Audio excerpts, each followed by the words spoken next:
Black holes are among the most fascinating and mysterious objects in the cosmos. Let's take a closer look at them and go over the different types of black holes. So what exactly are black holes? These cosmic powerhouses are defined as regions of space with intense gravity, which is so strong that nothing, not even light, can escape once it crosses the event horizon. The event horizon is essentially the boundary around a black hole, and once you cross it, the gravity is so powerful that there is no chance of turning back. Beyond this boundary lies the singularity at the core of black holes. This is a predicted point of infinite density where all of the mass of the black hole is concentrated, and where the laws of physics as we know them break down. Another fascinating phenomenon is Hawking radiation, theorized by Stephen Hawking, which suggests that black holes can emit particles and radiation, leading them to potentially lose mass over long periods. Theoretical physics has allowed scientists to peer into their mysterious nature since their discovery, but there is still so much to learn about them. And did you know that not all black holes are created equal? First, we have stellar mass black holes, formed through the collapse of massive stars at the end of their life cycles. If a star is more than 8 times the mass of our Sun, it will end its life with a mighty explosion triggered by the star collapsing.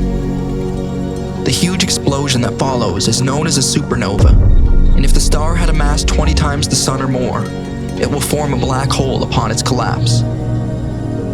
Stellar mass black holes typically have a mass of about 10 to 20 times the mass of our Sun, but they can have masses reaching up to 50 or more times the mass of the Sun. Stellar mass black holes are often found in binary systems, where 2 stars orbit each other. Scientists believe this is likely due to one star being more massive, causing it to go through its life cycle faster, thus collapsing into a black hole before its companion star. Then there are the elusive intermediate mass black holes. These mid-sized black holes can weigh between 100 to tens of thousands, or even 100,000 times the mass of the Sun, depending on how you define a supermassive black hole. The existence and formation process of intermediate mass black holes are still not completely understood. These black holes might form through the collision of stars, the collision of smaller stellar mass black holes, or even from dense star clusters, where tightly packed groups of stars could collide and merge, forming a massive star that could eventually lead to an intermediate mass black hole. This is still an ongoing area of study among scientists, and it will be interesting to learn more about them when the time comes. And finally, we have the supermassive black holes. These monsters can have masses from tens of thousands to billions of times that of the Sun. The supermassive black hole at the center of our galaxy, the Milky Way, is called Sagittarius A star, and it has a mass 4 million times the mass of the Sun. This is considered quite small compared to other supermassive black holes that have been discovered at the centers of other galaxies. For example, the black hole at the center of the galaxy Holmberg 15A has a mass at least 40 billion times greater than the Sun. The immense gravity of supermassive black holes helps shape the structure and dynamics of entire galaxies. Most galaxies have a supermassive black hole at their center, and it is not fully understood how these giants form, but theories suggest that they likely form from smaller seed black holes, growing over eons through gas accretion, the process of accumulating gas and more mass, and also galactic mergers, where galaxies collide and merge together, allowing black holes to merge in the process. In addition to these well-known types, there is a theoretical category known as primordial black holes. These black holes are thought to have formed just after the Big Bang from density fluctuations in the early universe.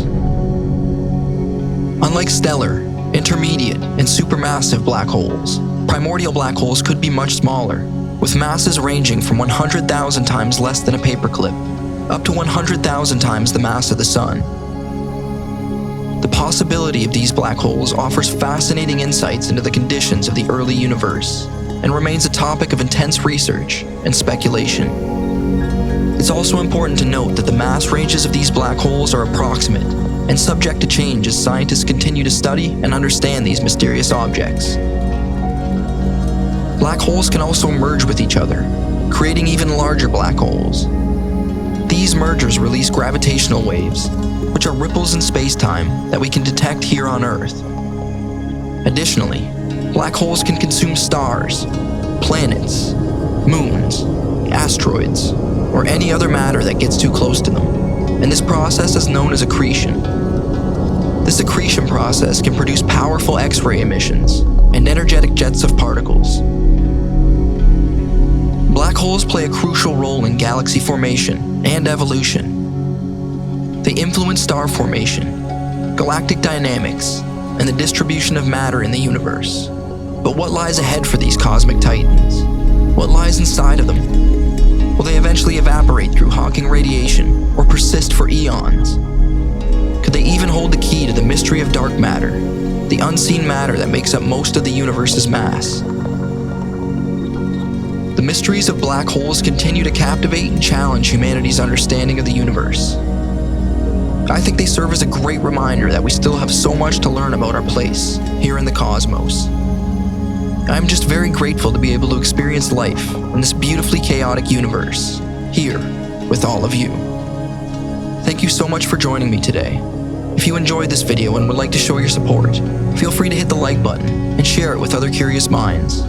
Your support truly goes a long way in helping others find and enjoy these adventures through space.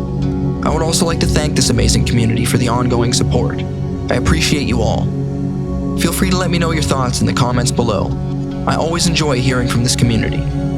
If you would like to join me on more adventures soon, feel free to subscribe and hit the bell icon so you don't miss out on the next one. Thanks again. Until next time, take care and be well.